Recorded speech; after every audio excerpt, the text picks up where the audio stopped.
पक्ष वो होता है जो कोई भी बात जनता के पक्ष में करता हो, भले वो सत्ता में नहीं हो। यहाँ जो लोग हैं वो सत्ता में आना चाहते हैं अपने परिवार के लिए, अपने भ्रष्टाचार के लिए, अपने पुराने किए गए भ्रष्टाचार को बचाने के लिए। श्री यादव महिला संवाद करने का नाटक मत करे, उसे माफ़ी मांगनी चाहिए और माफ़ी उसको अपने उन कार्यकर्ताओं से मंगवानी चाहिए जिन्होंने बिहार की महिलाओं की इज्जत हर वक्त तार तार की है। बिहार की माओ बहनों को इस बात पे निर्णय लेना है कि वो आगे बढ़ते बिहार के साथ रहेंगी या फिर से वापस उसी जंगल राज की तरफ जाएंगी। प्रशांत किशोर एक राजनीतिक बहेलिया है, राजनीतिक नटवर लाल है, फ्रॉड है। वो बिहार के भविष्य की दलाली कर रहा है। नमस्कार, मैं प्रिया राज, आप देख रहे हैं स्वराज पोस्ट। बिहार विधानसभा चुनाव नजदीक आ गया है और कहा जाए तो तैयारियों का बिगुल भी बज चुका है। लेकिन इसी बीच तमाम ऐसे चेहरे भी नजर आ रहे हैं राजनीति में जो सिर्फ बयानबाजी के तौर पर एक दूसरे पर आरोप प्रत्यारोप का दौर शुरू कर दिए हैं। यानी कि सवाल बहुत है और जवाब भी जरूरी है और जनता हर कुछ जानना चाहती है। इन्हीं मुद्दे को लेकर आज हम मौजूद हैं भाजपा प्रवक्ता कुंतल कृष्ण के साथ। वो हर सवालों का जवाब आपके समक्ष रखेंगे। सबसे पहले तो आपका स्वागत है स्वराज पोस्ट पर। धन्यवाद प्रिया जी। जहां कल देखा गया कि CWC की बड़ी बैठक हुई, तमाम ऐसे चेहरे भी नजर आए जो पहली दफा कभी नजर नहीं आए थे, लेकिन बिहार विधानसभा चुनाव होते ही नजर आ रहे हैं। क्या मकसद है आखिरकार? भाई 1940 के बाद कांग्रेस पहली बार स्वतंत्र भारत में पहली बार बिहार में अपनी कोई बैठक कर रही है। कांग्रेस का बिहार में तो अब अस्तित्व बचा नहीं है। इस बैठक का एक ही मकसद है, राष्ट्रीय जनता दल पे दबाव बनाना, राजनीतिक दबाव बनाना। राष्ट्रीय जनता दल पिछले चुनावों का हवाला देते हुए कांग्रेस को पॉलिटिकली कॉर्नर करना चाहती है, कम से कम सीटें देना चाहती है और कांग्रेस अपने राजनीतिक अस्तित्व को बचाने के लिए संघर्ष कर रही है। कांग्रेस और राजद की नूरा कुश्ती में एक नया पासा था यह CWC की बैठक पटना में आयोजित करना, और कोई मुद्दा नहीं था। स्वतंत्रता के पश्चात आज तक कांग्रेस को बिहार की याद नहीं आई। 2025 के चुनावों से पहले, चुनावों की पूर्व संध्या पे वो सिर्फ अपने साथियों पे राजनीतिक दबाव बनाने के लिए बैठक कर रही है और कोई बात नहीं है। और कल से ही देखा जा रहा है कि भारतीय जनता पार्टी भी कोर कमेटी की बैठक कर रही है। इसका धरातल पर कितना? प्रिया जी, हम तो अपने कार्यकर्ताओं के साथ हमेशा मिलते रहते हैं। हमारी तो 365 दिन की कार्य योजना होती है। हाँ, कल से एक विशेष कार्य जरूर हो रहा है कि इन चुनावों के मद्देनज़र हमारा शीर्ष नेतृत्व हमारे जिलों के, हमारे मंडलों के नेतृत्व से मिल रहा है। हम इस बात को फीडबैक लेना चाहते हैं कि भाई 2025 में जो हमने 225 का लक्ष्य रखा है, उस लक्ष्य के हम कितने करीब हैं और किस तरीके से उस लक्ष्य को पाया जाए। इस कार्यक्रम में हम लगे हुए हैं। यानी कि इस फीडबैक के जरिए विपक्ष को अब जवाब देना है धरातल पर। विपक्ष तो बच जाए, नेता विपक्ष के लिए अगर कुछ मिनिमम आहर्ता होती होगी, अगर ये आहर्ता लिखी होगी, मुझे इस बारे में जानकारी नहीं है कि कम से कम 10% संख्या आनी चाहिए, तो शायद नेता विपक्ष की कुर्सी नहीं बचेगी तेजस्वी की। विपक्ष बिहार में है कहाँ? विपक्ष वो होता है जो कोई भी बात जनता के पक्ष में करता हो, भले वो सत्ता में नहीं हो। यहाँ जो लोग हैं वो सत्ता में आना चाहते हैं अपने परिवार के लिए, अपने भ्रष्टाचार के लिए, अपने पुराने किए गए भ्रष्टाचार को बचाने के लिए। 2005 से पहले इस प्रदेश में जो सरकार थी, उस सरकार ने जो बिहार में किया उसे जंगल राज का नाम दिया गया था, और वो नाम हमने नहीं दिया था। पटना हाई कोर्ट के एक माननीय न्यायाधीश ने कितने दुखी मन से ये नाम दिया होगा, आप समझिए। बिहार के इतिहास का, जब से भारत स्वतंत्र हुआ है, स्वतंत्र भारत के इतिहास का शायद सबसे काला अध्याय है लालू प्रसाद यादव और राजद और कांग्रेस का वो राज। तो विपक्ष तो मुझे तो दिख ही नहीं रहा है विपक्ष कहाँ है, और बिहार की जनता इस बात को जानती है, क्योंकि बिहार की जनता ने वो जंगल राज भी देखा है। बार बार जंगल राज का जिक्र होता है और इसी बीच कहीं न कहीं महिलाओं को उत्पीड़न का भी शिकार का जिक्र होता है, और माननीय मुख्यमंत्री लगातार महिलाओं को सशक्त करने की बात करें तो आज देखा गया कि तेजस्वी यादव भी काफ़ी महिलाओं की टीम बटोरे थे और महिला संवाद कर रहे थे। तो क्या ये कॉपी पेस्ट कर रहे हैं? क्योंकि लगातार वही आरोप लगाते हैं मुख्यमंत्री। प्रिया जी, ये बड़ा संवेदनशील बात आपने छेड़ दी। महिलाओं के उत्पीड़न में और महिलाओं के ऊपर किए गए बर्बर अत्याचार में अंतर है। आप एक महिला हैं, शायद आप इस बात को समझ सकें। मैं चूँकि राजनीति करता हूँ और मैं राजनीति को एक जिम्मेदार, शायद इस धरती का सबसे जिम्मेदार इच्छा या जिम्मेदारी मानता हूँ, इसीलिए मैं इस बात को ज़रा आपसे करना चाहता हूँ। 2005 के पहले जो होता था ना बिहार में, वो महिलाओं के ऊपर बर्बर अत्याचार था। शिल्पी जैन हत्याकांड, चंपा विश्वास के पति एक आईएएस ऑफिसर हुआ करते थे और लालू प्रसाद यादव के करीबी विधायक के रिश्तेदार ने चंपा विश्वास जी और उनके घर की बाकी महिलाओं के साथ, जिनमें एक नाबालिग बच्ची और एक बुजुर्ग महिला शामिल थी, सालों साल जबरदस्ती और बलात्कार करते आया और पुलिस ने एक एफआईआर तक नहीं लिखी। वो व्यक्ति मुख्यमंत्री कार्यालय में और मुख्यमंत्री के आवास में पाया जाता था। ये उत्पीड़न नहीं है, ये जंगल राज का सही चेहरा है। ये बर्बर अत्याचार है। राजद की सरकार में बिहार की मां बहनों के साथ बर्बर अत्याचार हुए हैं। कोई सुरक्षित महसूस नहीं करता था। शाम के 4 बजे के बाद बाजार बंद होने की स्थिति में आ जाते थे, लोग घर से बाहर नहीं निकलते थे।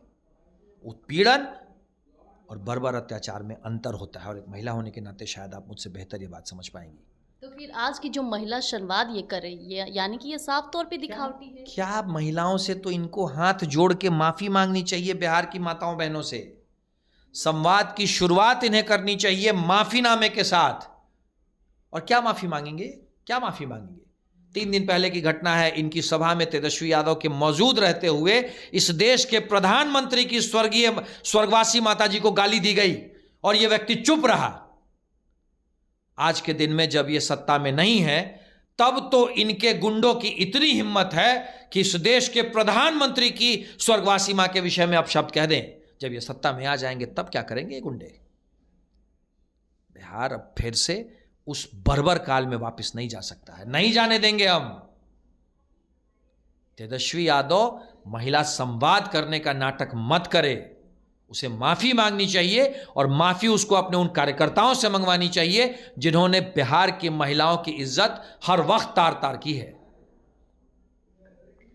एक तरफ देखा जा रहा है कि महिला संवाद हो रहा है, आपने जिस तरह से कहा कि तेजस्वी यादव कहीं ना कहीं ये ढोंग साबित कर रहे हैं और मुख्यमंत्री नीतीश कुमार सशक्त करने के लिए महिलाओं के लिए कई योजनाएं धरातल पर ला रहे हैं। तो इस बार चुनावी जो एजेंडा रहेगा, महिलाओं का कितना रोल रहने वाला है? और साथ ही में एक आरोप भी लगा था कि कहीं ना कहीं भारतीय जनता पार्टी भी महिलाओं का अपमान की है। किस तरह से जवाब देंगे?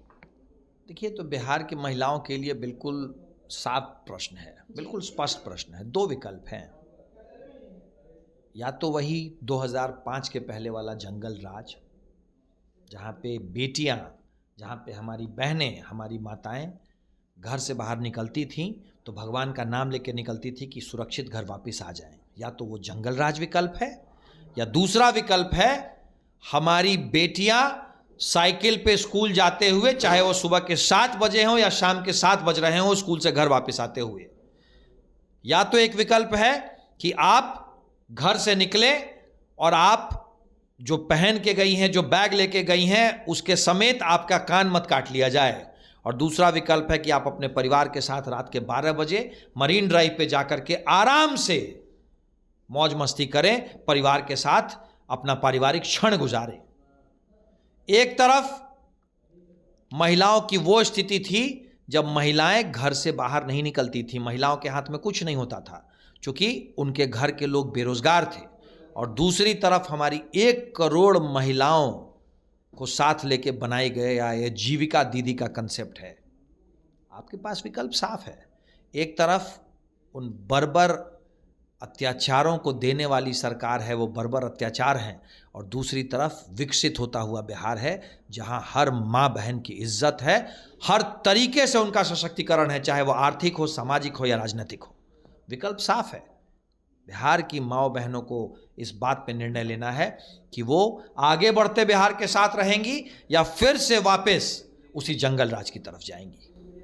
अब थोड़ा हम रुख मोड़ना चाहेंगे, हम आपसे सवाल करना चाहेंगे। जिस तरह से पूर्व केंद्रीय मंत्री आर.के. सिंह के बागी तेवर अंदाज सामने आ रहे हैं, आखिरकार ऐसा क्यों? व्यक्ति व्यक्ति की बात होती है। उन्हें कोई बात लगी होगी, उन्होंने अपनी बात कही। व्यक्ति व्यक्ति की बात होती है ना। चुनाव हारने के बाद किसी के पास भी बहुत समय होता है। मैं भी अगर फुर्सत में रहूं तो बहुत सारी बातें करूं।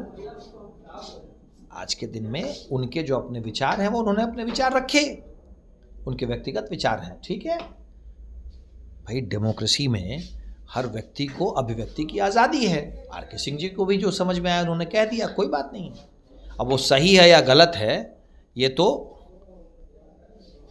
जनता की अदालत में तुरंत तय हो जाएगा। लेकिन इस बागी तेवर को भारतीय जनता पार्टी किस तरह से सामने रख रहा है? कुछ नहीं, हमारे परिवार के एक बुजुर्ग सदस्य हैं, कुछ समझ में उन्हें बात आई, कह दिया उन्होंने। लेकिन बेहतर होता अगर वो पार्टी के प्लेटफॉर्म पे कहते। और प्रशांत किशोर जो लगातार आरोप पर आरोप लगा रहे हैं, क्या चाहते क्या है? क्या जनता को भरमाने की कोशिश कर रहे हैं? प्रशांत किशोर एक राजनीतिक बहेलिया है, राजनीतिक नटवर लाल है, फ्रॉड है। वो बिहार के भविष्य की दलाली कर रहा है। वो चाहता है कि बिहार में फिर से जंगल राज की सरकार आ जाए। प्रशांत किशोर एक प्रोजेक्ट पे आया हुआ है जिसके लिए उसे फंड कर रहे हैं वैसे लोग जिनका बिहार से कोई लेना देना नहीं है। उसको फंड कर रहे हैं तमिलनाडु के लोग, वही तमिलनाडु जहां पे कुछ लोगों की हत्या इसलिए कर दी जाती है कि वो बिहार से आने वाले गरीब मजदूर थे। तमिलनाडु के लोग फंड कर रहे हैं। उसको फंड कर रहे हैं तेलंगाना के लोग, जहां के मुख्यमंत्री सरेआम बिहारियों को गाली दे रहे हैं। शराब के व्यापारी उसको फंड कर रहे हैं और उसका प्रोजेक्ट है कि बिहार में फिर से जंगल राज की वापसी हो। प्रशांत किशोर, तुम व्यापारी हो, तुम कहते हो कि तुम व्यापारी हो, अपना व्यापार करो, पर बिहार के युवाओं के भविष्य की दलाली करने की इजाजत बिहार किसी को नहीं देगा। कल प्रियंका गांधी बिहार आ रही है, किस तरीके से देख रहे हैं? क्योंकि एक तरफ जहां मुख्यमंत्री नीतीश कुमार जी महिलाओं की सशक्तिकरण की बात करें तो वहीं अब विपक्ष इसमें भी कॉपी पेस्ट निकाली और प्रियंका गांधी को बुला रहे हैं। नया बना हुआ बिहार देखने आना चाहे स्वागत है उनका, क्योंकि उन्होंने जो बिहार हमें सौंपा था वो तो बर्बाद बिहार था। हमने विकसित बिहार बना दिया है, आए देखें। और साथ में उन्होंने जो कुकर्म किए हैं राजनीतिक रूप से, उस जंगल राज में उनकी भी उतनी ही हिस्सेदारी थी। लालू प्रसाद यादव 15 साल तक बिहार को लूटते रहे, नोचते रहे, खसोटते रहे कांग्रेस के दम पे, कांग्रेस के समर्थन से। तो प्रियंका आए और बिहार से माफी मांगे उस कुकर्म के लिए, उस 15 साल के जंगल राज के लिए। देखिए, तमाम चर्चाएं थी जो जनता को काफी ज्यादा ये जरूरी था कि इन सवालों के जवाब हम आपके समक्ष रखें। हालांकि कल प्रियंका गांधी बिहार आ रही हैं और लोग इससे भी कहीं ना कहीं खुश भी नजर आ रहे थे कि प्रियंका गांधी है, क्योंकि जब भी कोई अलग चेहरा बिहार में आता है तो बिहार के लोग उन्हें देखने के लिए उत्सुक रहते हैं। लेकिन ऐसे में चुनावी सवालों का जवाब आपके समक्ष हमने आज पेश कर दिया। फिलहाल के लिए हमारे साथ बने रहिएगा स्वराज पोस्ट पर। धन्यवाद।